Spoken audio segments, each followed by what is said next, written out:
Okay, so my name is Campbell, and I am the Senior Community Engagement Officer for NHS Blood and Transplant.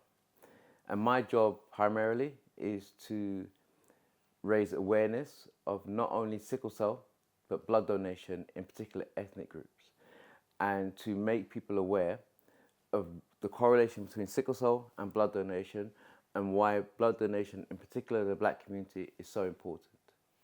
Because we make up less than 3% of the donor population, but yet sickle cell is this country's largest genetically inherited illness and growing, and the world's largest genetically inherited illness and growing.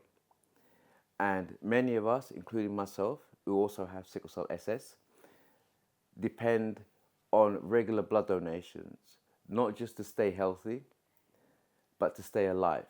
And the importance of proper ethnically matched blood and perfectly matched blood is incredibly important, and people aren't aware of that.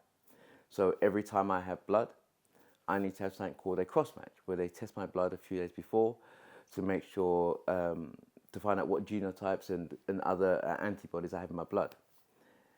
And if it's not a 99.999999% accurate, I run the risk of having a reaction to that blood. And every time I have a reaction, which can range from something as simple as hives, which is just itching, to me ending up unconscious in intensive care, which has happened. Every time you have a reaction, you build up a particular type of antibody. And if you build up too many of those antibodies, you can no longer have blood, ever. And for someone like myself and many other people, and some of which I know have actually sadly passed away because of that, it is a death sentence.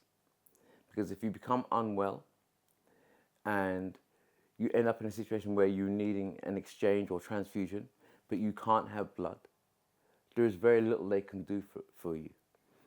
And literally within the past 5 years, say, I know 4 people who have passed away because they could no longer have blood. And there was nothing they could do for them. So that is primarily my job, to make people aware of the need and to also improve health inequalities, which there are in this country.